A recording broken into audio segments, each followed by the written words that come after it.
Muito bem, meus amores. Então, estamos aqui para a segunda parte, num total de 4, né? 4 partes.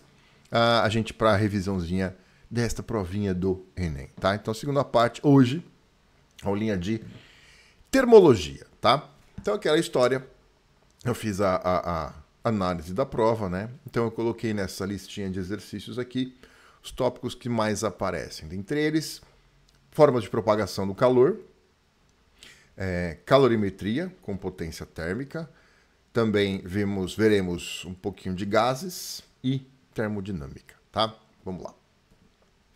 Então, primeiro exercício, acompanha, diz assim, ó, a vaporeira de bambu é um utensílio de cozinha que se assemelha a uma série de peneiras empilhadas, formando um corpo cilíndrico com fundo aberto, conforme as figuras 1 e 2.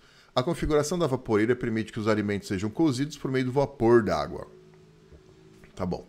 Como pode ser observado no esquema da figura 2, a vaporeira de bambu é colocada no interior de uma panela de metal,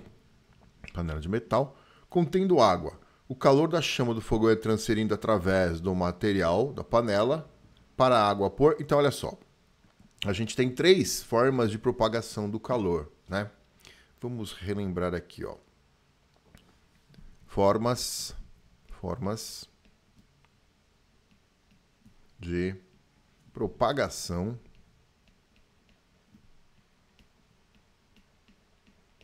do calor. 3 formas de propagação do calor. A primeira é por condução.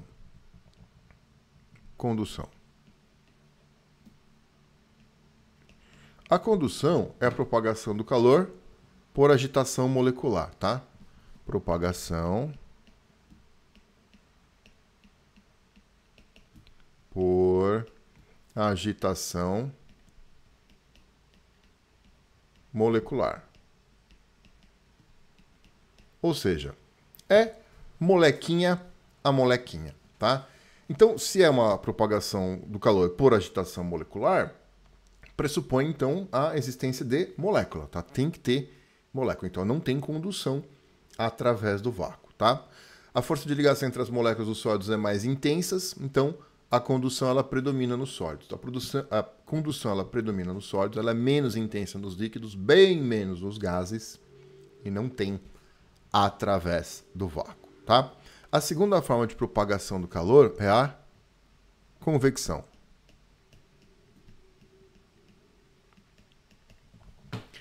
Então, a convecção vai acontecer em fluidos, né? Líquidos e gases, né? Então, é a propagação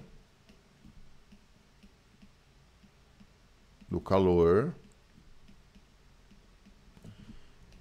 pela troca de posição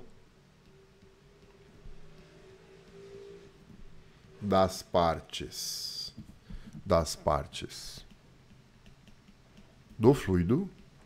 Então, é para fluido apenas, ou seja, líquido ou gás, vírgula, por diferença de densidade. Por diferença de densidade. Então, não tem convecção nos sólidos. Por quê? Porque o sólido não escorre, né? A força de ligação entre as moléculas dos sólidos é tal que não permite que o sólido escorra. Também não tem convecção através do vácuo, tá? Convecção só em líquidos e gases. E a última forma de propagação do calor é por irradiação.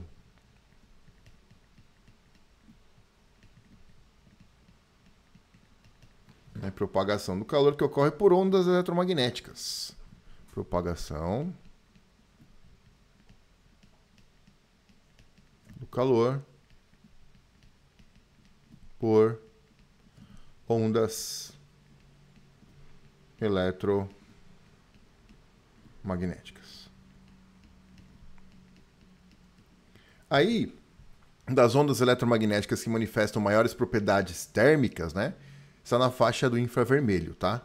Então, aqui, ondas eletromagnéticas na faixa do infravermelho. Tá? Então, a radiação infravermelha, que a gente chama de ondas de calor. Dito isto, vamos lá. Então, ó, aqui a gente tem a chama, né? A chama tá aqui, ó. Aqui está a chama. Vamos grifar. Essa parte aqui é a chama. A chama tá aqui, né? E o fundo da panela e a água, né? Então, o calor é transferido do material da panela para a água. Como? Molécula a molécula, né? Então, predomina aqui, ó, a propagação do calor por condução. Beleza? A água aquecida começa a vaporizar de forma que, transporta o calor para o interior da vaporeira de bambu e cozinha os alimentos, tá? Então, você vai vaporizar, né? E ao vaporizar, o que a gente tem? Diferença de densidade, né? O fluido quente, ele expande, fica menos denso, sobe. O fluido mais frio, mais denso, desce, passa a ter correntes de convecção, tá? Então, aqui é por convecção, tá?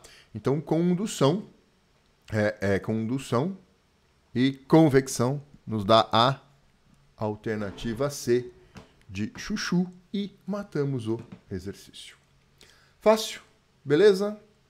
Perguntas? Tá? Então, forma de propagação do calor é uma coisa bem frequente na provinha do Enem. Tamo junto? Perguntas? Tá me ouvindo, meu querido? Uhum.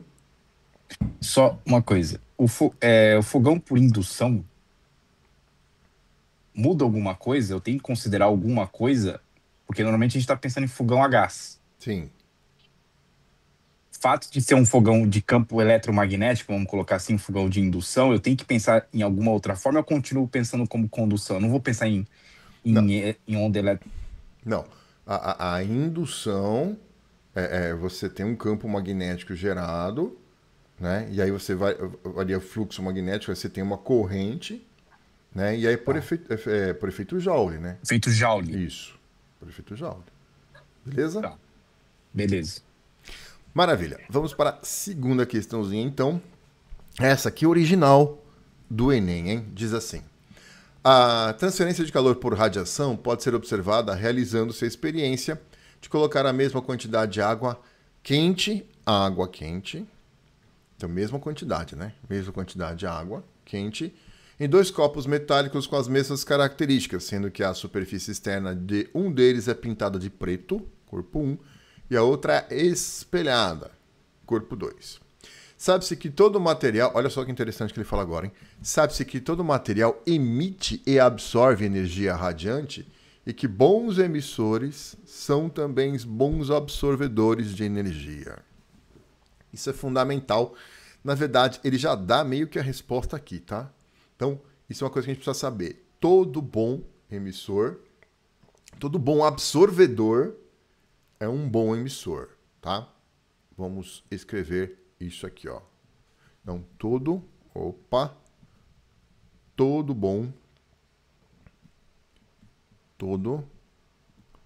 bom absorvedor de irradiação é um bom emissor.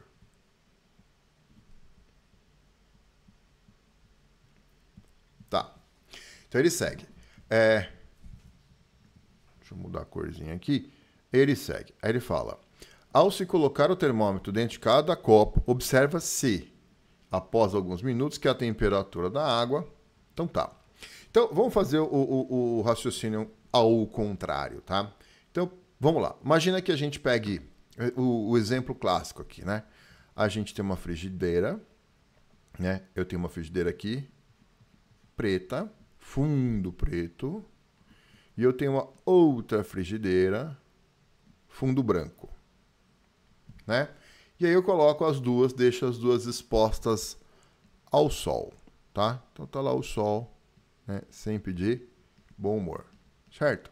Então o que a gente vai ter? A gente vai ter uma radiação solar, né? Incidindo sobre as duas frigideiras, certo? Tá bom. Essa superfície branca aqui, o que ela faz? Ela reflete mais, absorve menos, tá? Então, o branco reflete mais, ele reflete mais e absorve menos. O preto, ele reflete menos e absorve mais. Tamo junto? Então, se você deixar o mesmo tempo, um certo intervalo de tempo, as duas frigideiras lá no sol, quem que aquece mais? A preta ou a branca? A preta, né? Tanto é que se você quebrar um ovo na frigideira preta e um na frigideira branca, na frigideira preta ele meio que começa a dar uma fritada, na branca ele fica lá, né? Meio molenga ainda, tá? Tá. Agora, se eu tirar do sol, eu tiro, levo longe da fonte de calor, tá? E aí pego essas duas frigideiras e ponho a mão perto da frigideira, né? Qual das duas você vai sentir mais quente? Ou seja, a preta, né? Porque a preta, ela aqueceu mais. Só que ela, por o fato de ela ter aquecido mais, pelo fato de ela ter absorvido mais, ela vai emitir mais radiação também. Certo? Então, na hora de esfriar, a preta, né, vai mandar mais radiação do que a branca. Porque ela não é uma boa absorvedora? Sim, então ela também é uma boa emissora. Fez sentido, gente? Né? Então, todo bom absorvedor é um bom emissor, tá? Isso é muito claro para mim, né? Quando eu deixo, você esquece a frigideira preta, né? Você esquece a frigideira de fundo escuro, um pouquinho lá, deixa um pouquinho lá na chama do fogão, tá? Aí você desliga. Aí você pega a frigideira, ela tá mandando uma radiação violenta. Você chega com a mão perto assim, você sente, tá? Ela tá mandando uma radiação muito, muito grande, porque ela absorveu bastante, então ela vai emitir bastante. O branco absorveu pouco, então ele vai emitir pouco também. Tudo bem? Dito isto, tá. Aí o que acontece? No caso do exercício aqui, tá? Então vamos agora para o exercício, tá? No exercício. O que a gente tem? A gente tem um copo preto e um outro copo que ele falou ali, é o quê? Espelhado, né? Tá. E aí é o seguinte, o copo espelhado, ele reflete bastante, certo? Absorve pouco. O preto absorve muito, então ele vai emitir muito, tá? Então na hora que os dois estão quentes, os dois estão à mesma temperatura, quem que é melhor emissor? Quem que é melhor emissor? Quem for melhor absorvedor, tá? Então esse cara aqui vai mandar mais radiação, né, do que o outro, tá? Vou até desenhar o outro aqui, mais separadinho. Então, o outro copo, ele vai emitir menos radiação, tá? Ele é um mau emissor. Se ele fosse um bom absorvedor, seria um bom emissor, tá? Como ele absorve pouco, né, ele irradia pouco também, tá? Então, vamos lá. Dito isto, esse aqui emitindo mais radiação, né? O preto emitindo mais radiação que o branco, o que vai acontecer? Passando o certo tempo, o preto vai esfriar mais rápido que o branco, né? O preto vai esfriar mais rápido que o espelhado. Estão comigo? Então, olha as alternativas. Os dois copos diminuem igualmente a temperatura? Não. B, o copo 1 diminui e o copo 2 permanece a mesma temperatura? Não. O copo 2, quem que é o 1, quem que é o 2, né? Esse aqui é o 1, esse é o 1 e esse é o 2, né? Então, o copo 2 diminui e o copo 1 permanece a mesma? Não. O copo 1 diminui mais rapidamente que o copo 2, isso. Porque ele é um bom emissor de radiação, tá? Então, essa é a resposta alternativa D. Estão comigo, gente? Beleza? Todo bom emissor é um bom absorvedor. Todo bom absorvedor é um bom emissor de radiação. Tudo bem? Tranquilos? Podemos seguir? Vamos lá. Próximo exercício da bagaça. Acompanha. Uma pessoa retira da geladeira um pote de plástico com a tampa metálica que havia sido guardado no dia anterior. Ao tocar a tampa, a pessoa deduz que essa esteja mais fria do que o pote. A dedução, então, ela está falando que a tampa, né, esteja mais fria que o pote, tá? Espera aí, vamos fazer o desenho. Então, nós temos um pote de plástico. Aqui, ó. Temos um pote aqui de plástico, né? É um Tupperware, não é isso? É um Tupperware. Uma vez fui na loja, tinha uma placa assim, vende-se Tupperware. E aí eu tive que entrar para comprar. Falei, amigo, vende de Tupperware? Aqui ele vende. Eu quero uns Tupperware aí. Vou comprar uns Tupperware. Tá? Muito bom. Então, temos aqui o recipiente, né, de plástico, o Tupperware. Esse cara aqui, ele é de plástico.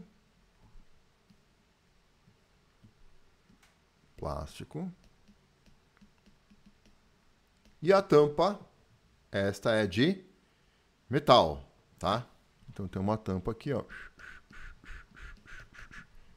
Metal. Bom, e aí a pessoa afirma, né, que a tampa tá mais fria que o pote, tá? Bom, mas primeiro passo aqui, né? Ele fala pra gente que foi colocado no dia anterior. Então, se você colocou o Tupperware com o pote, né, o pote com a tampa de metal na geladeira no dia anterior, né, já deu tempo de entrar em equilíbrio térmico com a geladeira, certo? Então, portanto, estão na mesma temperatura. A tampa, o pote de plástico e tudo que está dentro da geladeira está na mesma temperatura da geladeira, né? Ficou lá um longo tempo durante a noite esfriando, então todo mundo está na mesma temperatura. Beleza? Agora, ela tem a sensação da tampa estar mais fria, né? Por que ela tem a sensação da tampa estar mais fria, né? A razão é a seguinte: o metal, ele é um bom condutor de calor. O metal é um bom condutor de calor, tá? Ele tem um coeficiente de condutividade térmica alto. O metal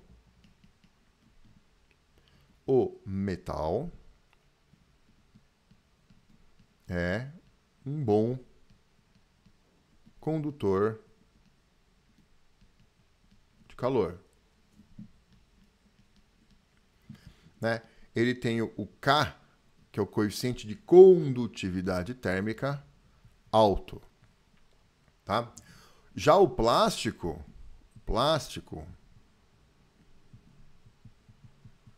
é um mau condutor de calor.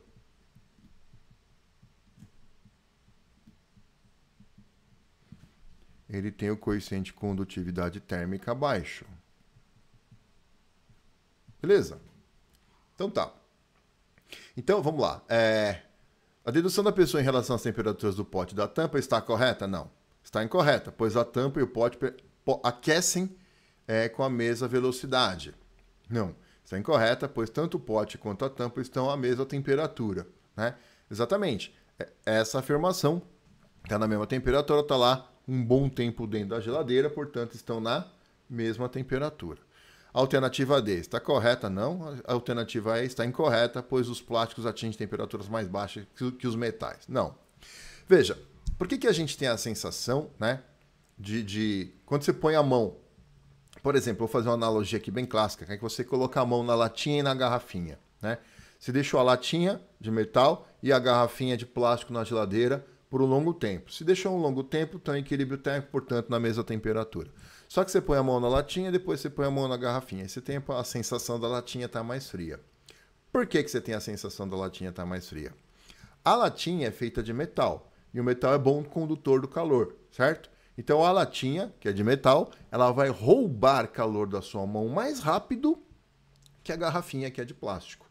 Como a sua mão vai perder calor mais rápido para a latinha do que para a garrafinha, você tem a sensação da latinha estar mais fria, tá? Porque está perdendo calor mais depressa. Mas na verdade está na mesma temperatura. Tudo bem?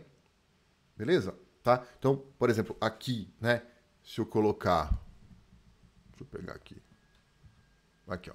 Se eu colocar a mão aqui, né? Por exemplo, numa coisa de plástico, o que eu tenho aqui, ó? A calculadora de plástico e aqui o corpo do microfone de metal, tá? A temperatura que eu tô aqui na minha sala, no meu estúdio, né? Se eu coloco a mão no metal, eu tenho a sensação do metal estar mais frio, tá?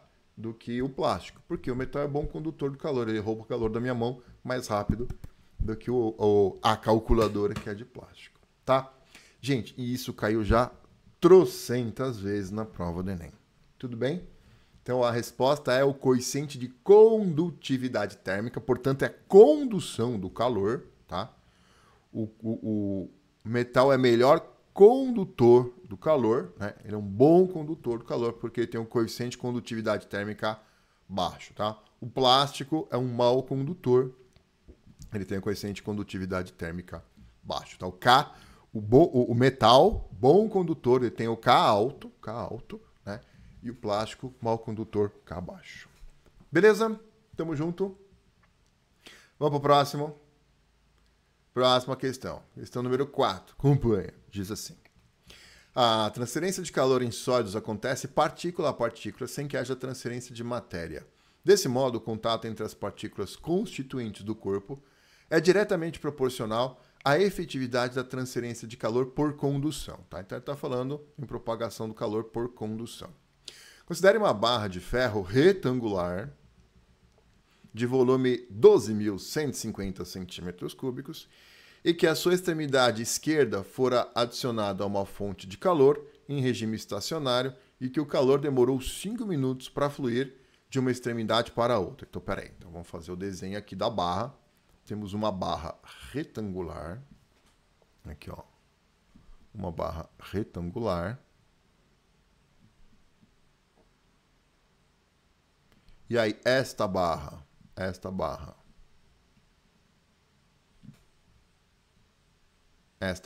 ela está colocada do lado esquerdo a uma temperatura alta, né? Que a gente chama isso aqui de fonte quente, tá? Então, do lado de cá vai estar uma temperatura alta, uma temperatura quente. E o lado de lá, uma temperatura fria, uma fonte fria. Vai haver, portanto, um fluxo de calor, né? Vai haver passagem de calor, um fluxo de calor através da barra aqui, ó, do quente para o frio, tá? Vai haver um fluxo de calor. E esse fluxo de calor, ele é calculado pela lei da condução do calor, também chamada de lei de Fourier, tá? Vamos colocar aqui, ó. Lei da condução do calor. Que diz a lei da condução do calor? O fluxo de calor através da barra, que é a quantidade de calor que passa pela barra pelo intervalo de tempo, é o coeficiente de condutividade térmica, coeficiente esse que eu estava falando lá no exercício anterior, né? Os metais têm altos valores de coeficiente de condutividade térmica, são bons condutores, né? O plástico, vidro, madeira, baixo K, baixo coeficiente de condutividade térmica, né? São maus condutores de calor, tá? Então é o coeficiente de condutividade térmica vezes a área da seção vezes a temperatura do lado quente, θQ, menos a temperatura do lado frio, dividido pela distância ou pela espessura que o fluxo de calor tem que atravessar, tá? Essa é a lei da condução do calor. Já apareceu trocentas vezes na prova do Enem. Então tá. Motivo pelo qual ele aparece na minha revisão. Que beleza. Então tá. Então, ó, o fluxo de calor, ele vai ter que atravessar, né? Uma certa distância aqui, Então, essa distância aqui, ó, né, daqui para cá, essa distância aqui, é a distância que o fluxo de calor vai ter que atravessar. Essa medida, ele é o D da formulinha, tá? Isso aqui é a área da seção, tá? Esse é o A da formulinha. Beleza? Tá, então, a área da seção, né? Aqui é a distância que o fluxo de calor tem que atravessar. K é um coeficiente que é do material. ΘQ é a temperatura do lado quente. θF é a temperatura do lado frio, tá? Pois bem, e ele fala que demora 5 minutos para fluir, né, o calor daqui para lá, tá? Aí ele fala assim, ó, se esta barra for cortada em 3 partes iguais, então agora a gente vai cortar a barra em 3 partes iguais, na direção do seu comprimento, e que essas partes forem soldadas uma em cima da outra. Pera aí, então agora vamos fazer o seguinte, vamos desenhar então como é que vai ficar a situação final, tá? Então essa aqui é a situação inicial, tá? Situação inicial. Agora vamos desenhar aqui a situação final. Então a gente vai cortar essa barra em 3, tá? Vamos cortar a barrinha em 3 e vamos empilhar uma em cima da outra, tá? Então vai ficar mais ou menos assim, ó. Vai ficar 1/3 aqui, ó. 1/3 aqui. Outro terço em cima. E o outro terço. Então, empilhamos uma em cima da outra. Certo? Vamos manter esse lado aqui na temperatura maior, θ quente.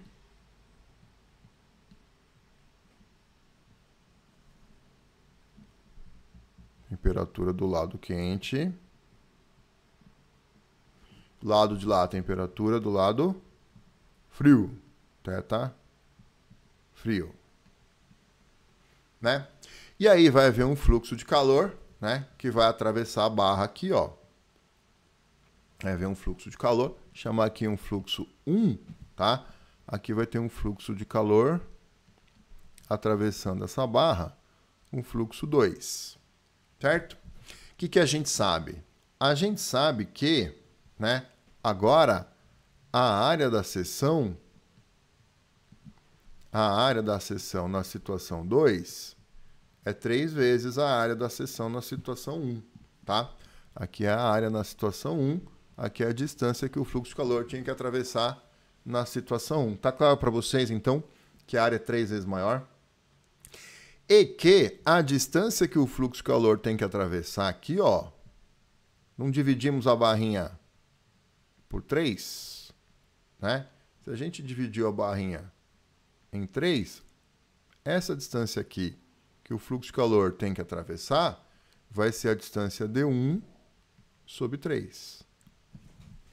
Certo? Tá. Então, o que a gente vai fazer? A gente vai aplicar a formulinha para a situação 1 e vamos aplicar a formulinha para a situação 2, tá? E o que ele quer? Ele quer a razão entre os tempos, tá? Então, vamos lá. Então, situação 1, tá? Então, vai ficar a quantidade de calor que vai atravessar sobre o tempo 1 é igual o K vezes a área da seção 1. O θQ menos o θF eu vou chamar de Δθ, tá? Que é a diferença entre a temperatura dos dois lados dividido pela distância d1. Certo? Então, daqui a gente isola o ΔT1. Então, se a gente isolar o ΔT1, o que vai ser? Vai ser Q vezes o D1 sobre K área 1 Δθ. Tá claro, gente? Eu passei esse ΔT para lá e esse termo K área 1 ΔT para cá dividindo. Eu multipliquei em cruz e isolei o ΔT, tá? Eu multipliquei em cruz e isolei o ΔT. Então, esse é o ΔT1. Beleza, gente?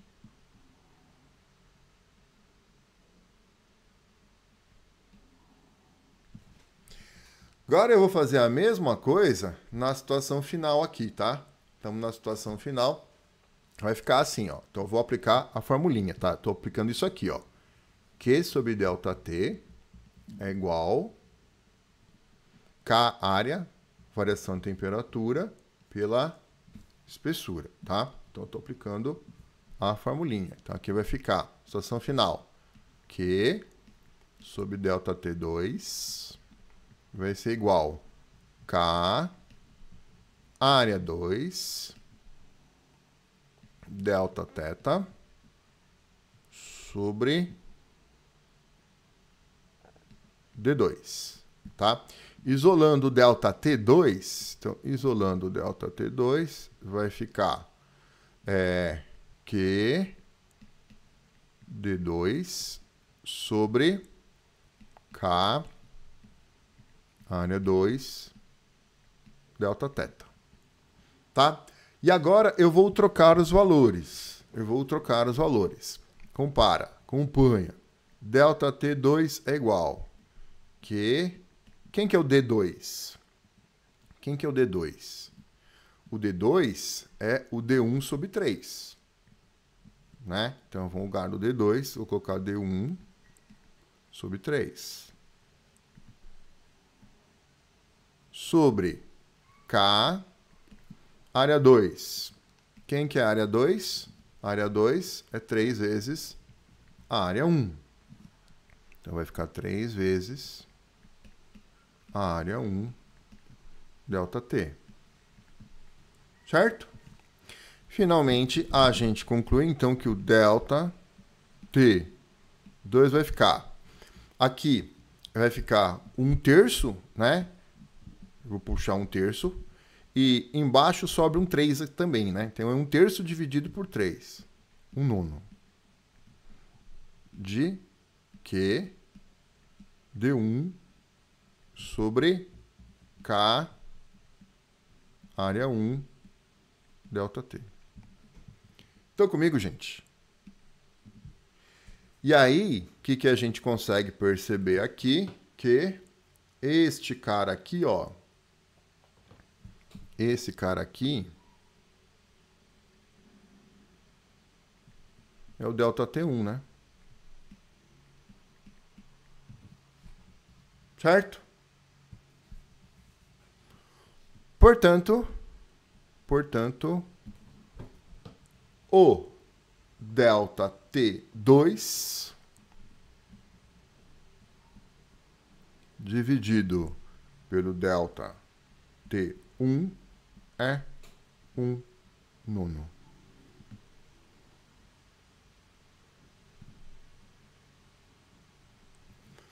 Tudo bem? E isso nos dá a alternativa B de Bruno e Marrone. Beleza? Perguntinhas até aí, gente. Bom, essa é uma maneira, e é a maneira, vamos dizer assim, literal de fazer, é a maneira bonitinha e tal. Agora, uma coisa que você podia fazer é o seguinte, né? Veja. Eu posso pegar na formulinha e isolar o ΔT, certo? Chego nisso aqui, ó. Aí é o que eu vejo. Eu sei que o ΔT é diretamente proporcional à espessura D e inversamente proporcional à área, certo? Então, se o ΔT é diretamente proporcional à espessura, o que aconteceu com a espessura? Era D, depois ficou D sobre 3. Então, ao dividir a espessura por 3, o ΔT tende a ser dividido por 3 também, porque é diretamente proporcional. Estão comigo? Né? Então, se eu pensar só no efeito de cortar a barra em 3, né, eu dividi em 3 pedaços, né, o tempo demora, o tempo depende do tamanho de cada pedaço. como eu dividi o tamanho por 3, o tempo fica dividido por 3. Certo? Tá.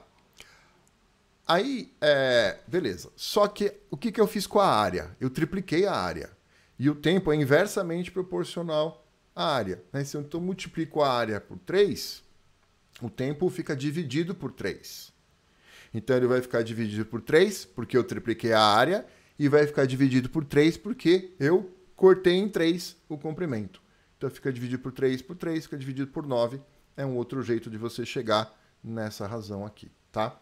Então, se a gente pensar em termos de proporção direta e inversa na formulinha, tá? Tem gente que acha legal fazer isso, que acha mais fácil fazer isso, também dá para chegar na resposta. Beleza, gente? Podemos seguir, então? Ó, caiu já exercício assim no Enem, tá? Então, pode cair continha chatinha desse jeito? Pode cair. Tem que estar esperto. Tamo junto? Vamos pro próximo. Exercício número 5. Acompanha. Ondas ultrassônicas, quando aplicadas em tratamentos de fisioterapia, são absorvidas pelos tecidos do corpo, o que provoca aumento da temperatura desses tecidos. Considere que um feixe de ondas ultrassônicas de potência 20 watts seja absorvido por 400 gramas de um músculo de um corpo de paciente e que a temperatura da massa dos músculos aumente, então a variação é 3 graus Celsius, após 10 minutos de aplicação do ultrassom. Calor específico, 4 vezes 10 ao cubo joules por quilograma grau Celsius. Desprezando a transferência de calor entre os tecidos do corpo, a porcentagem da energia transportada pelas ondas, que foi absorvida pela massa dos músculos, Então, nem toda a energia fornecida pelas ondas foi absorvida pelos músculos, tá? Então, o que eu vou fazer? Eu vou calcular com a energia que foi absorvida, e a energia que foi absorvida foi a energia relativa ao aquecimento, ou seja, ela precisou absorver uma certa quantidade de calor para variar a temperatura em 3 graus Celsius, tá? Então, vamos primeiro calcular isso. Qual é a quantidade de calor que absorveu, tá? Calor absorvido pelo corpo. Olha lá. Calor absorvido pelo corpo. Beleza. O que aconteceu com o corpo? Ele não aqueceu? Não aumentou a temperatura? Não variou a temperatura? Então é o calor sensível, que macete, tá? Aqueceu, variou a temperatura, que macete. Qual é a massa do músculo? Ele falou 400 gramas. Mas por causa do calor específico aqui está em quilograma, eu vou colocar a massa em quilograma, tá? Então 400 gramas, 0,4 quilogramas. O calor específico, 4 vezes 10 ao cubo, joules por quilograma grau Celsius, a variação de temperatura em graus Celsius. Então, vamos ver as unidades, tá? O calor específico, joule por quilograma grau Celsius. Eu coloquei a massa em quilograma, a variação em graus Celsius, então a energia vai sair em joule, tá? Então, fazendo a continha aí, 4.000 vezes 3 vezes 0,4, vai dar 4.800 joules. 4.800 joules. Essa foi a quantidade de calor que o corpo absorveu para produzir o aquecimento de 3 graus Celsius, tá? Agora, a gente vai calcular qual é a quantidade de calor que o equipamento forneceu, qual a energia que o equipamento forneceu, tá? Então, olha só que ele falou, considere o feixe de onda ultrassônica, ele fala ondas ultrassônicas, né? Ele não fala qual é o equipamento. Vou colocar assim, ó, energia, energia gerada, fornecida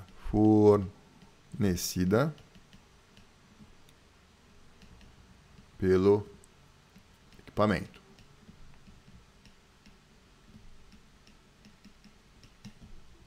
Então vamos lá, potência é energia pelo tempo. Potência é energia pelo tempo. Qual a potência do equipamento? 20 watts. A energia eu vou calcular. Quanto tempo ele ficou ligado? 10 minutos. 10 minutos, 10 vezes 60 segundos, tá? Como a potência está em watt, watt que é? Joule por segundo, né? Então tem que colocar o tempo em segundo para achar a energia em joule. Então essa energia aqui vai me dar 12.000, né? 12.000 joules.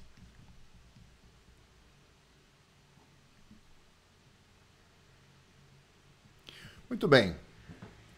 Então ele quer saber a porcentagem de energia transportadas pelas ondas que foi absorvida, né? Então vamos lá. Finalmente.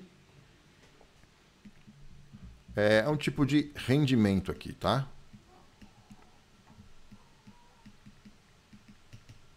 Então o que é o rendimento? É a energia útil. O rendimento é a energia útil pela energia total.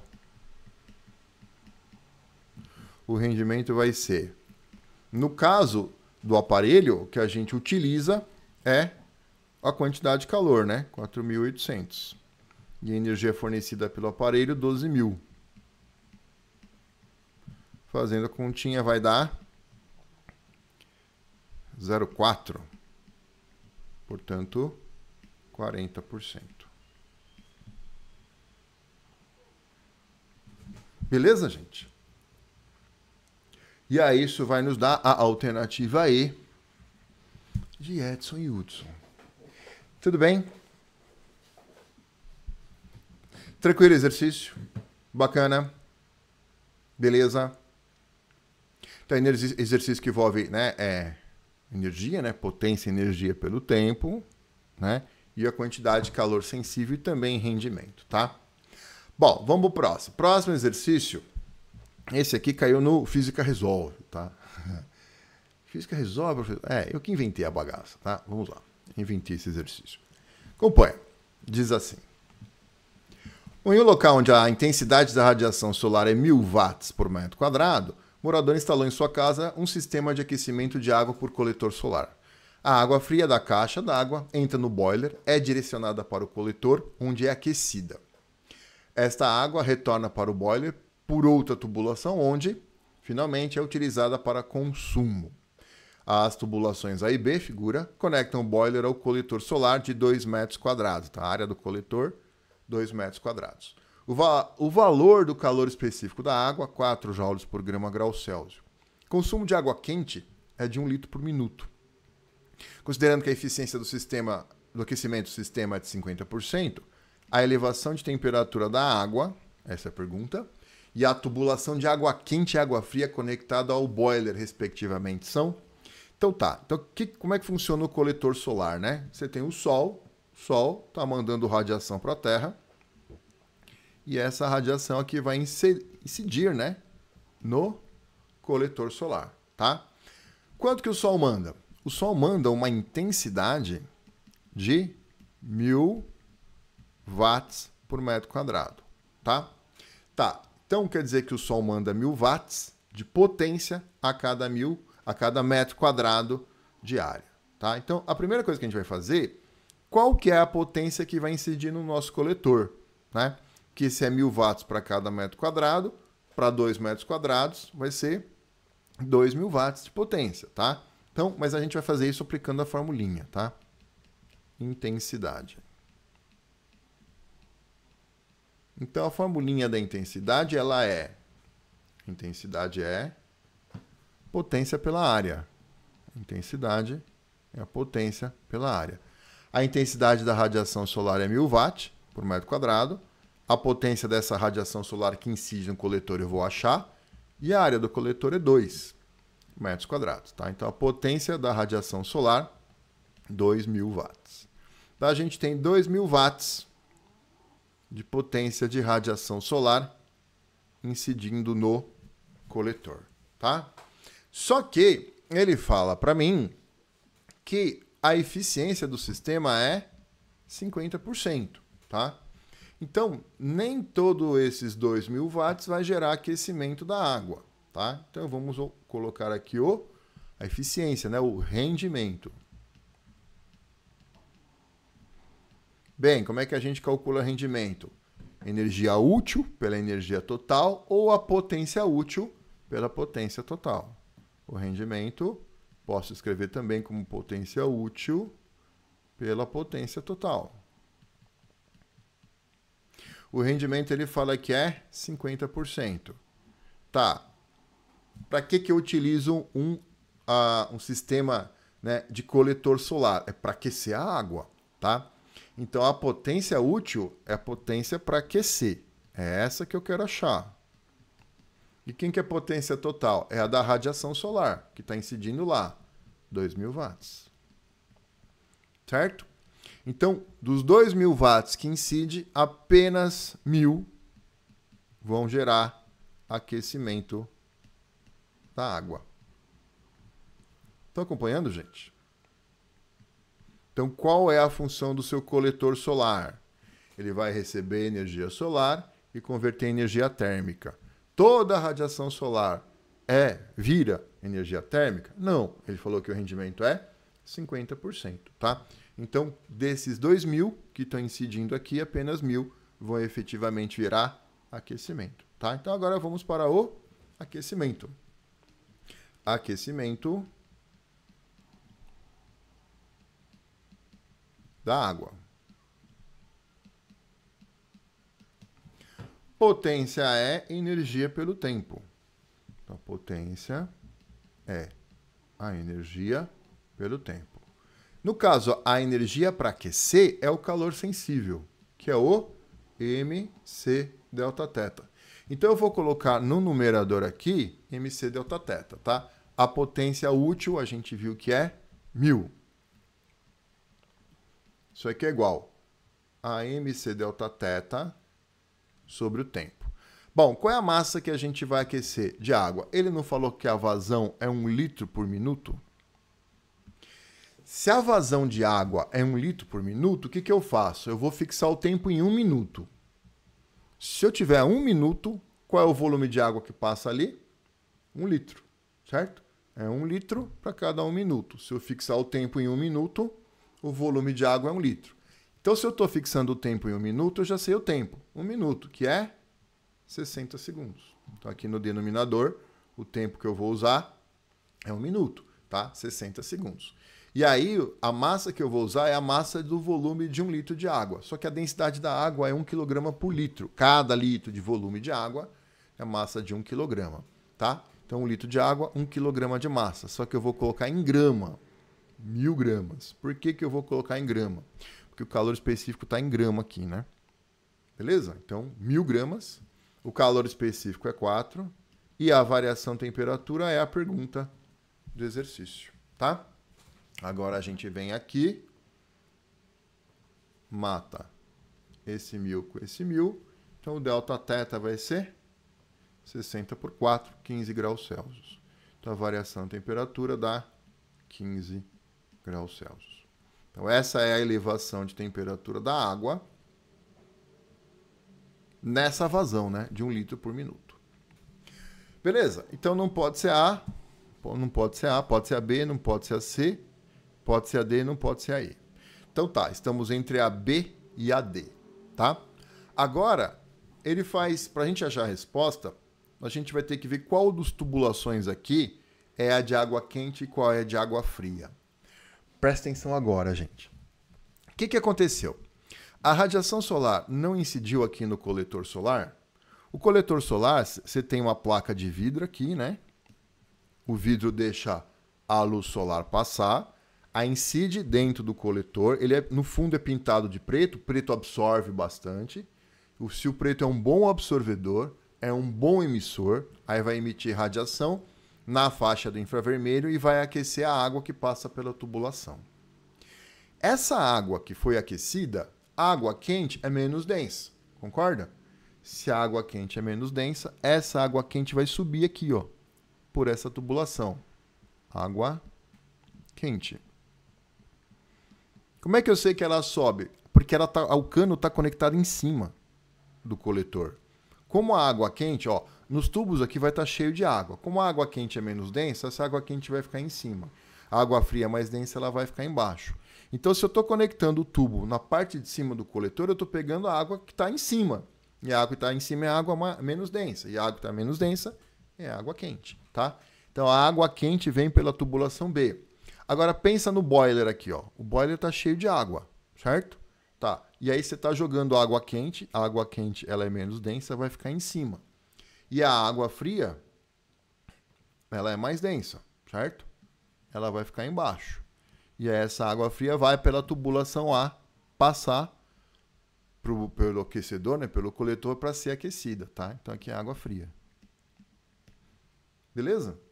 E repare que no consumo, o que eu quero consumir? Eu quero consumir água quente, né? Olha a tubulação para o consumo aqui, para a torneira, né? Ela está conectada no boiler na parte de cima, para poder pegar a água que está em cima, que está mais quentinha, que é a água menos densa. Ficou claro? Então a tubulação B é água quente, a tubulação A é água fria, tá? Ele falou, água quente é a B, a água fria é A. Nessa ordem, B e A, então resposta alternativa D, tá? Então é um exercício que eu fiz, né, envolvendo intensidade cai na prova do Enem. Aí é um exercício que envolve potência térmica e é um exercício que tem ainda uma parte conceitual embutido aqui, a convecção, tá? A água quente é menos denso sobe, a água fria mais densa, ela desce, tá? Então, por convecção, né, a gente tem aqui no boiler, na parte de cima, água quente, e na parte de baixo, água fria.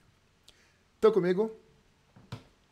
Professor, só uma dúvida. Pois não. Aonde que o senhor tirou mesmo essa parte da massa?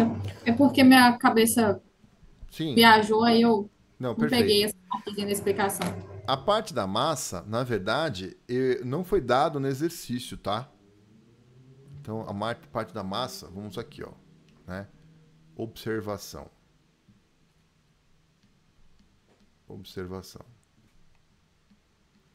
O certo é ele ter dado no exercício essa informação aqui, ó, que a densidade da água é 1 kg por litro, tá? Então, como é que eu faço para partir do volume, ó, a gente tem um volume de 1 litro, né? A gente fixou o tempo em 1 minuto. Para o tempo 1 minuto, o volume é 1 litro. Se eu tenho um volume de 1 litro, qual que é a massa de água? É pela densidade. Então, a densidade é massa por volume.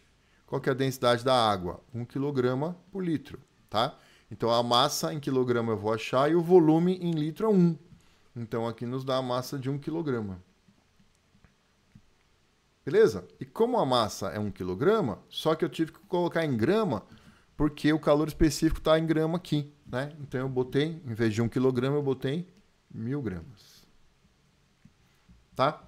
É que assim, como é água, meio que a gente já sabe de cor que cada quilograma de massa de água tem um volume de 1 litro. Ou cada litro de volume de água tem uma massa de 1 quilograma, tá? Mas o certo é fazer a continha mesmo. Beleza? Imagina. Vamos então para o exercício número 7. Acompanha comigo, por favor. Ele diz assim: 3 recipientes idênticos encontram-se no mesmo local e contêm porções de água pura. Então é água, massa MA, MB e MC, no estado líquido. Essas porções são aquecidas por uma mesma fonte de calor de potência constante. O gráfico a seguir apresenta um esboço do comportamento da temperatura dessas 3 porções de água com o passar do tempo de aquecimento. A partir do gráfico, podemos afirmar que a relação entre as massas das 3 porções de água é... Então tá. Então o que acontece, né? Por exemplo, a porção de água A, ela tem uma certa variação de temperatura. Ó, o eixo da ordenada é temperatura, tá? Então ela sai de uma certa temperatura aqui, né? E chega aqui numa temperatura final, tá? A B, ela sai da mesma temperatura inicial, aquece e chega na mesma temperatura final, tá? Então a A e a B, elas têm a mesma variação de temperatura. Porém, a A obteve a mesma variação de temperatura que a B, só que no intervalo de tempo menor, tá? Já a amostra C, ela foi aquecida no mesmo tempo que a A, só que teve uma variação de temperatura maior, tá? Então, o que a gente faz? Tá, a gente pode ficar analisando, né?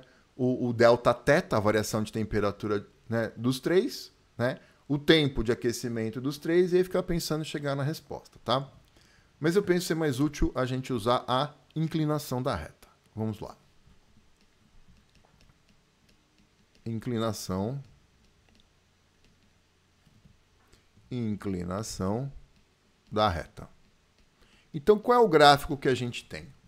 O gráfico que a gente tem aqui é o gráfico de temperatura, θ, em função do tempo t. Né? Então, o gráfico é temperatura pelo tempo. Aí, temos uma reta, imagina uma reta com uma inclinação x. Como é que eu calculo a inclinação da reta? Lá da matemática, vocês veem que a inclinação da reta ela é a tangente do ângulo, concorda? Então, eu vou fechar um triângulo retângulo aqui e vou calcular a tangente deste ângulo alfa. Aqui. Né? Então, vamos lá. O que é tangente? Tangente não é cateto oposto pelo cateto adjacente? Quem que é o cateto oposto aqui? Ó? O cateto oposto aqui, ele é esse cateto oposto aqui, ó. Esse cateto oposto aqui, ele é uma variação dessa grandeza aqui, certo? Ele é um delta θ. E o cateto adjacente? O cateto adjacente, ele é uma variação dessa grandeza aqui, tá? Então, ele é um delta t. Certo?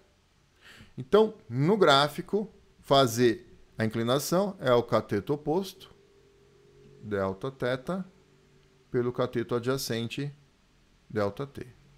Estão comigo até aqui? Tá. Agora vamos para a física. Vamos para a física. A gente sabe que potência é energia pelo tempo. Qual que é a energia do aquecimento? Calor sensível. mc delta θ. Certo? Olha só, não é isso aqui que é a inclinação da reta, gente? Não é isso aqui, ó. Isso aqui, ó. Não é isso aqui que é a inclinação da reta?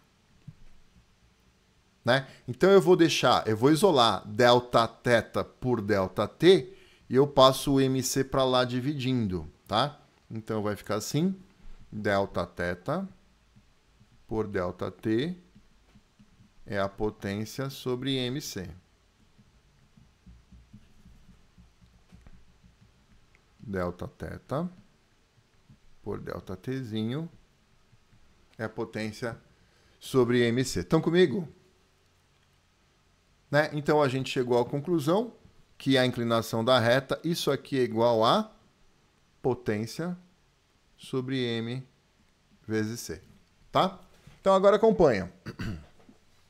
O que ele está perguntando mesmo? Quem tem maior massa, né? Quem tem maior massa. Então, olha só na conclusão que a gente chegou. Ó, a massa está no denominador, né? Massa maior, se o denominador aumenta, essa razão diminui.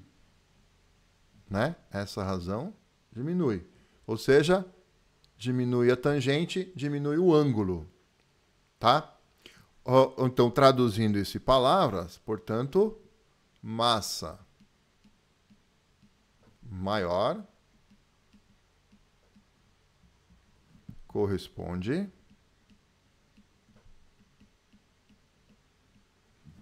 à inclinação menor.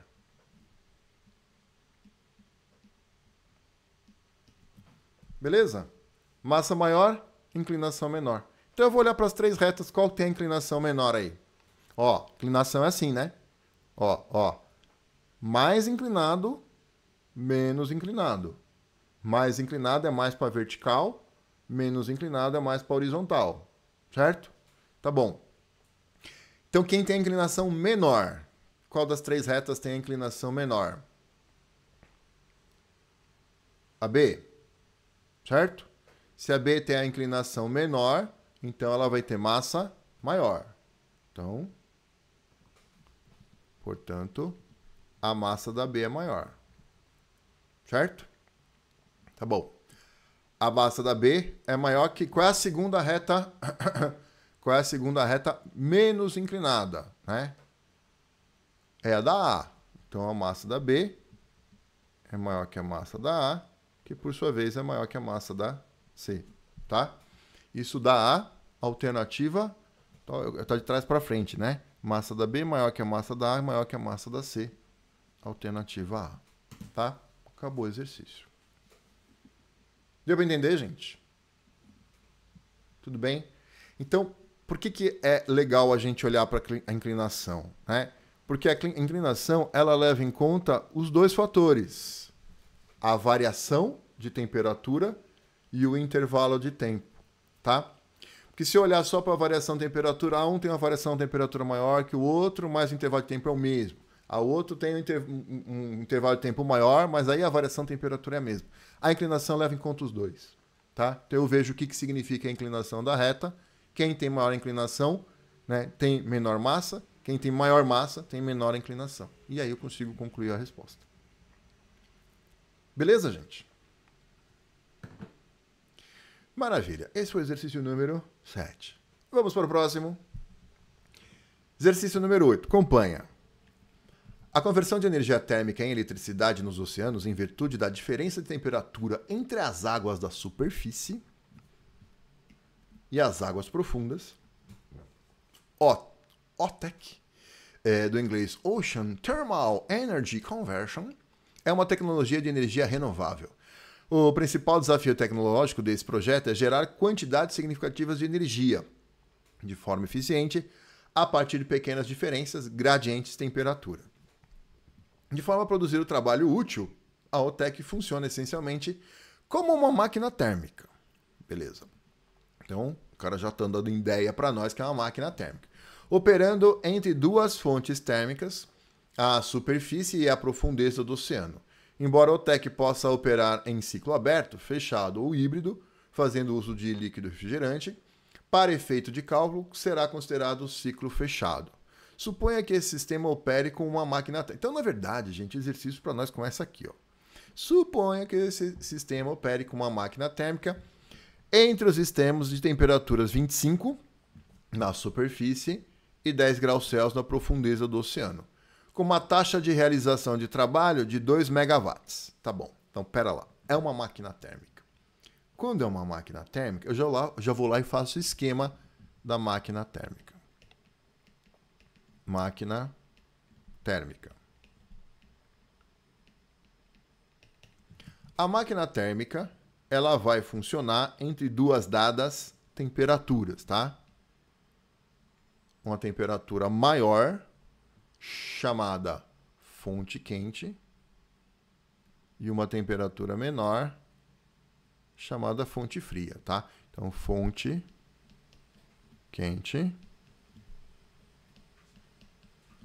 temperatura T1, e a fonte fria, temperatura T2. Fonte fria, temperatura T2. Então a nossa máquina está aqui, né? Está operando entre essas dadas duas temperaturas. Máquina térmica. O que a máquina térmica vai fazer? Ela vai receber calor da fonte quente, recebe calor aqui da fonte quente. A fonte quente é T1, então ela recebe o calor que a gente chama de Q1, tá? Recebe calor da fonte quente. Parte desse calor vai virar trabalho. Parte desse calor vira trabalho. E aí nesse trabalho que você vai ter, por exemplo, um dínamo, né, para gerar energia elétrica. Trabalho do ciclo. E, inevitavelmente, parte do calor é desperdiçado para a fonte fria. Não tem como aproveitar esse Q2 aqui. Tá? Bom, ele fala que a fonte quente está na temperatura T1. E essa temperatura T1, ela é 25 graus Celsius.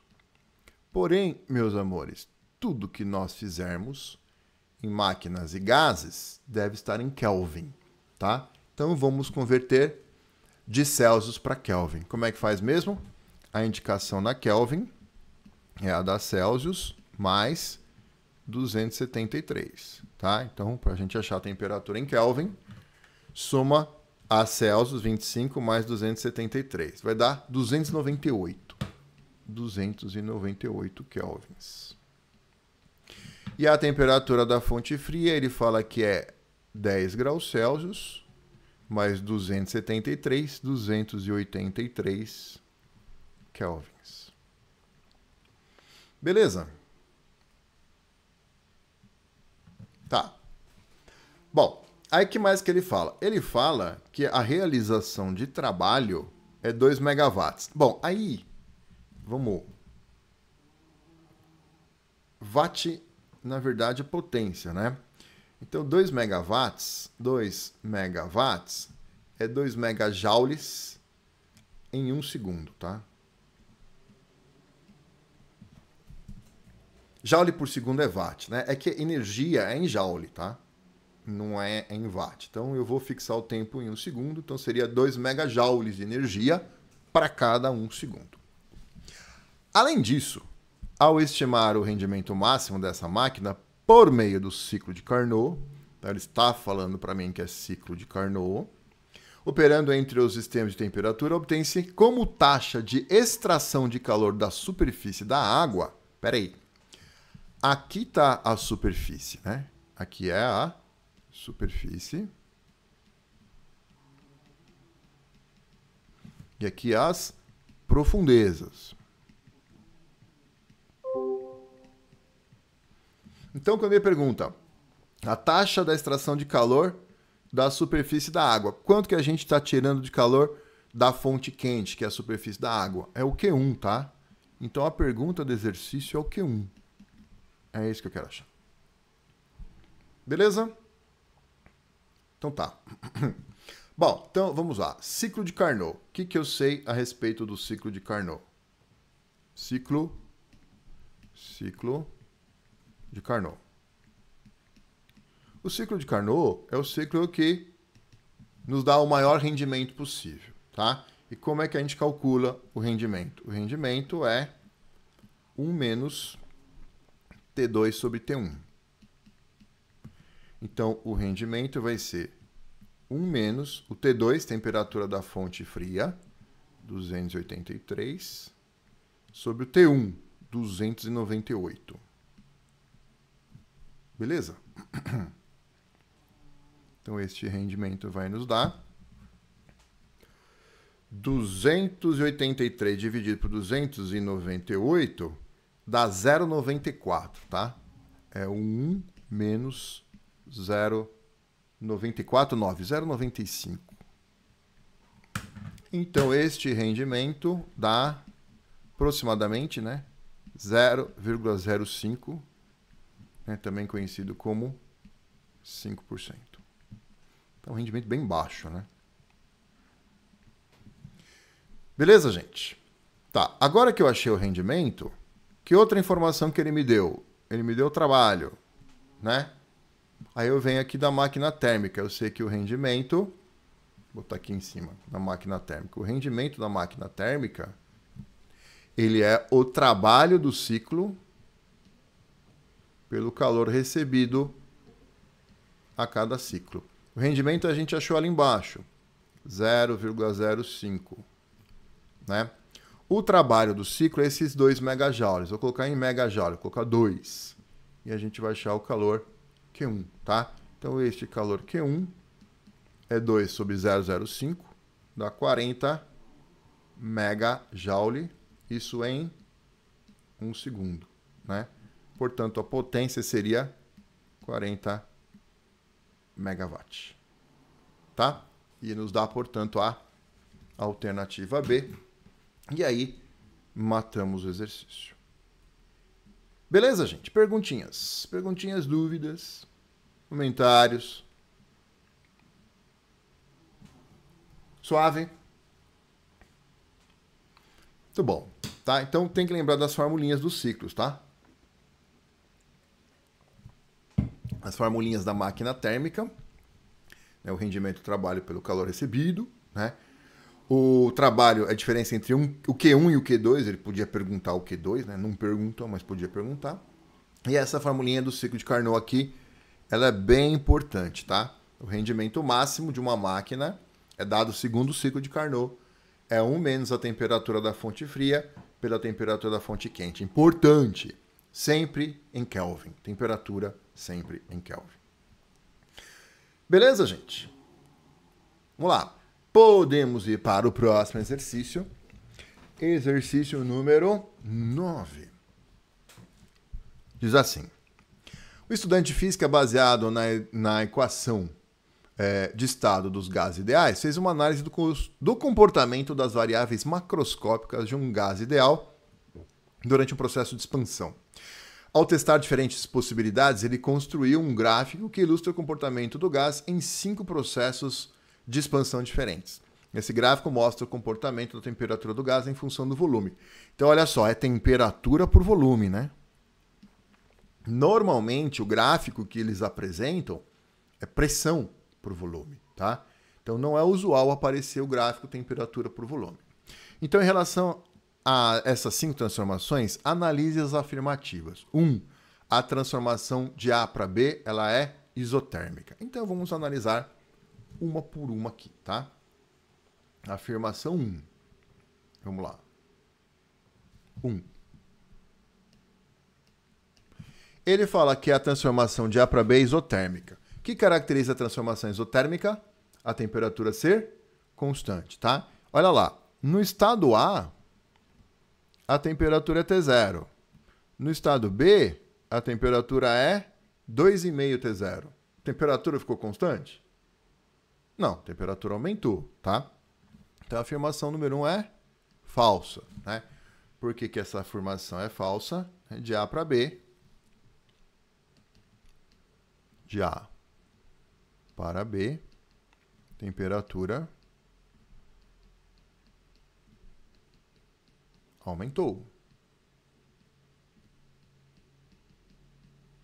Beleza? Afirmação número 2. Afirmação número 2 diz o seguinte. 2. Então, a 1 é falsa, tá? Deixa eu colocar aqui, falso. A transformação AC é isobárica. Bom, então o que eu vou fazer? Uma maneira que eu tenho para resolver é o seguinte. Ele quer a transformação de A para C. Eu usar a lei geral dos gases, tá? PA, VA sobre TA, igual ele falou de A para C, né? Então, PC, VC sobre TC. E aí, o que eu vou fazer? Eu vou ver, o que é isobárica, gente? Isobárica, pressão constante, tá? Então, eu vou ver a relação da pressão A com a pressão C. Se a pressão A for igual à pressão C, é porque a pressão se manteve constante, certo? Então, vamos lá. Vamos ler no gráfico aqui, ó. Tá? Então, agora é de A para C, né? Olha lá. Estado A, a temperatura é T0 e o volume é V0. No estado C, a temperatura é 2T0 e o volume é 2V0. Então, vamos jogar lá. Então, a pressão do estado A, PA, o volume do estado A, V0, a temperatura do estado A, T0. Pressão do estado C, PC, o volume do estado C, 2T0, e a temperatura do estado C, perdão, troquei, né? O volume do estado C, 2V0, e a temperatura, 2T0. E aí a gente vem aqui e cancela, né? Cancela V0 com V0, 2 com 2, T0 com T0. Então, PA é igual a PC. Se PA é igual a PC, pressão constante, né? PA é igual a PC, né? Pressão, portanto, pressão isobárica, né? Pressão constante isobárica. Tá, mas aí você vai falar, mas professor, aí você analisou só os estados A e o estado C, né? E no meio do caminho? Bom, para a transformação ser isobárica, para a pressão ser constante, né? Eu tenho a proporção direta entre volume e temperatura, certo? Se a pressão é constante, volume e temperatura são diretamente proporcionais. Faz sentido isso, gente? Né? O que a gente faz na transformação isobárica? Se a pressão é constante, eu cancelo a pressão A com a pressão no estado C. Fica V sobre T no estado A igual a V sobre T no estado C. Então, quer dizer que V sobre T é constante. E se V sobre T é constante, logo V é uma constante vezes T. Então, a relação ela é diretamente proporcional. Certo? Se a relação ela é diretamente proporcional, como é que é o gráfico? V versus T. Duas grandezas diretamente proporcionais. Matemática, gente. É uma reta ascendente que passa pela origem. Certo? Ah, professor, mas o gráfico que você falou aí é V sobre T. V em função de T. E se for T em função de V? É a mesma coisa, tá? Ó, aqui é 2T0, aqui é 2V0. Aqui é T0, aqui é V0, tá? Então, se eu esticar aqui, ó, ela vai passar pela origem. Beleza? Então, é uma isobárica, portanto, a afirmação ela é verdadeira, tá? Então, a afirmação 2, verdadeira. A afirmação número 3. Vamos lá. A pressão no estado E é igual à pressão no estado A. Também é uma coisa. Eu vou analisar, vou fazer a lei geral relacionando o estado E com o estado A, né? Então, eu vou fazer PA, VA sobre TA igual a PE,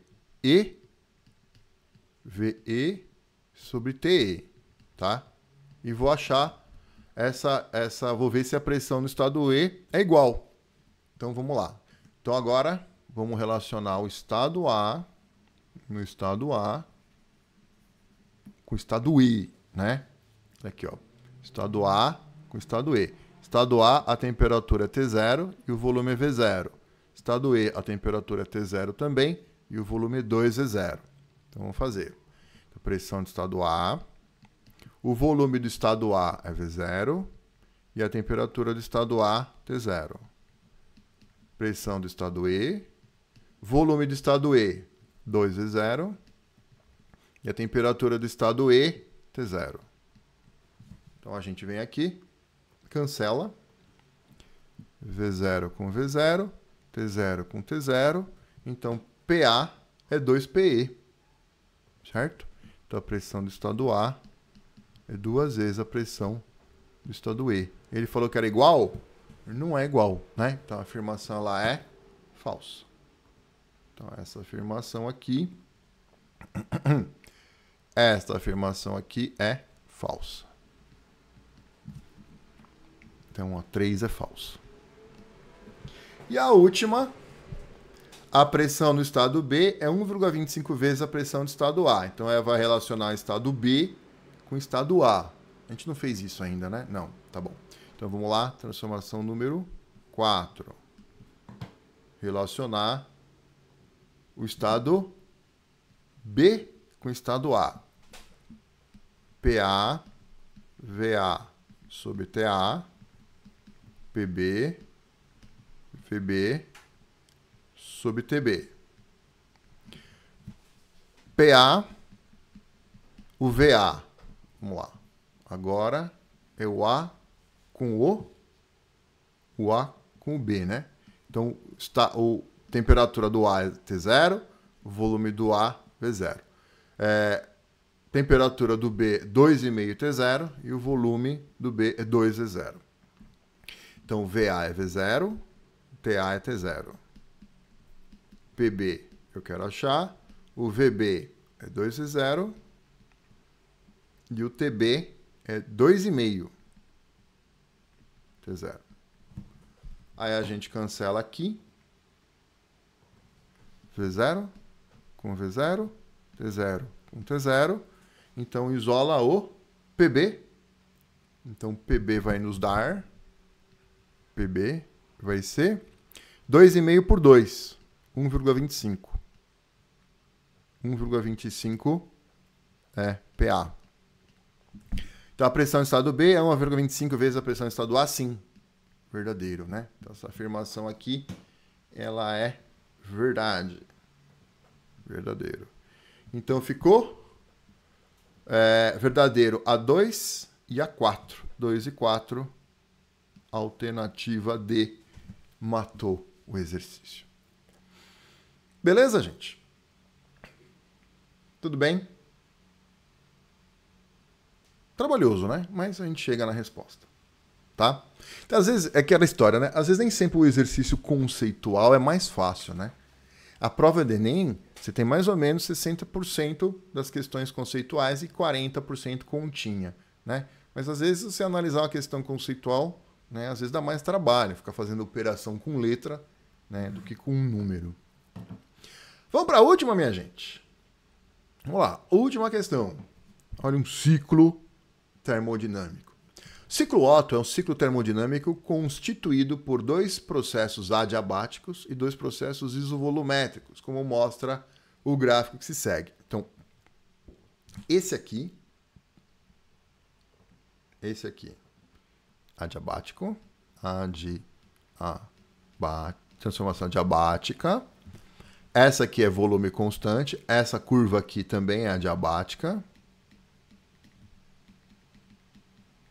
E é de 3 para 4, de 2 para 3, isovolumétrico, tá? Então, de 2 para 3, o volume é constante, e 1 e 4, o volume é constante, tá? E essas curvas, as duas são adiabáticas. Aí ele segue. No motor que opera segundo esse ciclo, um pistão, inicialmente na posição correspondente ao máximo do volume, estado 1, tem um volume maior aqui, né? Comprime o ar até que atinja o volume mínimo, estado 2. Então, começa daqui, vai comprimindo até chegar no estado 2. Então, ocorre a combustão, resultando em um súbito aumento de pressão, né? Aí o combustível pega fogo aqui, ó, aí aumenta a pressão bastante, aumenta a pressão, vai para o 3. O processo que segue é a ejeção da potência quando o ar expande adiabaticamente para o estado 4, tá? Então é aqui que ele empurra o pistão com tudo, né? E no final do processo o calor é transferido para a vizinhança, né? Completando o ciclo, tá? Então o ciclo é um ciclo no sentido horário, é um ciclo motor, é uma máquina térmica. Tá, a partir das informações obtidas pela análise do gráfico representativo do ciclo Otto e de acordo com as leis da termodinâmica, é correto afirmar que a. O calor líquido trocado no ciclo é nulo, visto que a temperatura final é igual à temperatura inicial.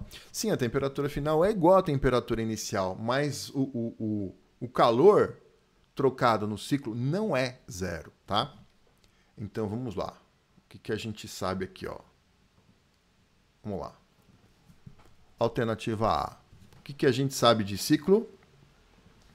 O calor do ciclo é sempre igual ao trabalho do ciclo, tá? Para qualquer ciclo. O calor do ciclo igual ao trabalho do ciclo. Beleza? Isso vale para qualquer ciclo. E o trabalho do ciclo é a área interna ao ciclo, tá? Então, a afirmação A, ela é falsa. Vamos para a alternativa B, tá? Então, A, falso. B, o sistema realiza trabalho líquido nulo durante o ciclo, pois o volume final é igual ao volume inicial. Sim, o volume final é igual ao volume inicial, mas aí o trabalho se nulo. Se o trabalho fosse nulo, eu não teria motor, né? Eu preciso que o motor realize trabalho, né? Que o gás expanda empurrando o pistão que vai empurrar as rodas do carro para ele se movimentar, tá? E como é que eu sei que o trabalho do ciclo não é nulo? Porque o trabalho do ciclo é sempre igual à área interna.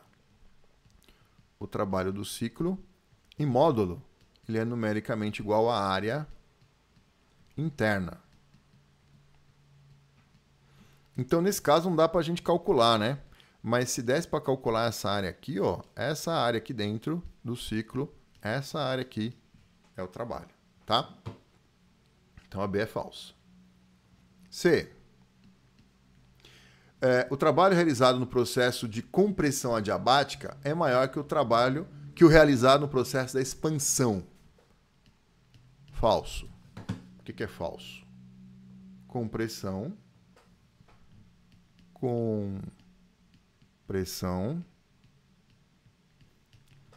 Trabalho é negativo.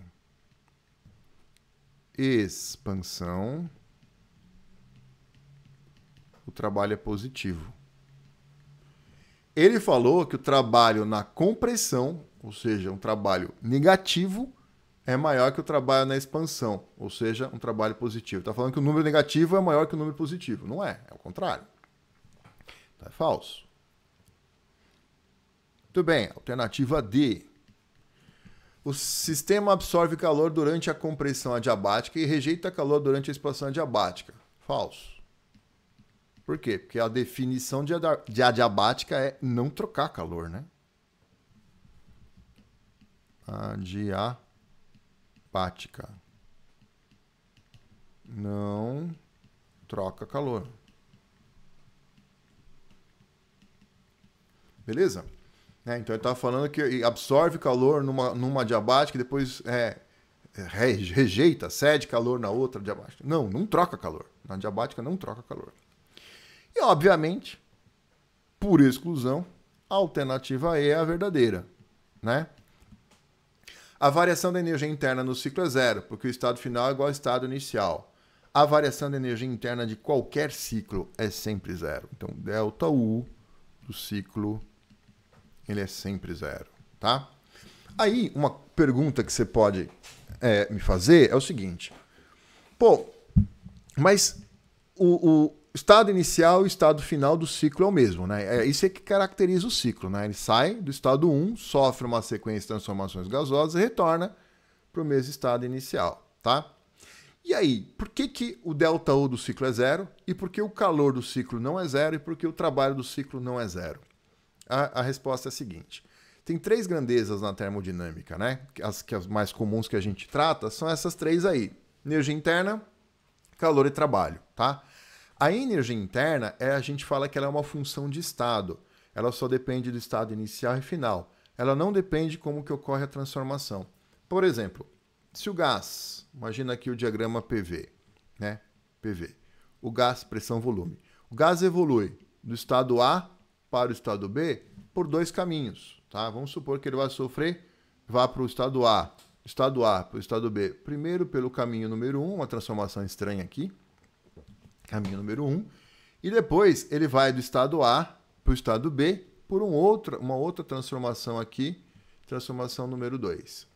Repara, o ponto de partida e o ponto de chegada pelos 2 caminhos é o mesmo, concorda? Sim ou não? Os 2 partiram do ponto A, os 2 chegaram no ponto B. O ponto de partida e o ponto de chegada pelos 2 caminhos é o mesmo, né?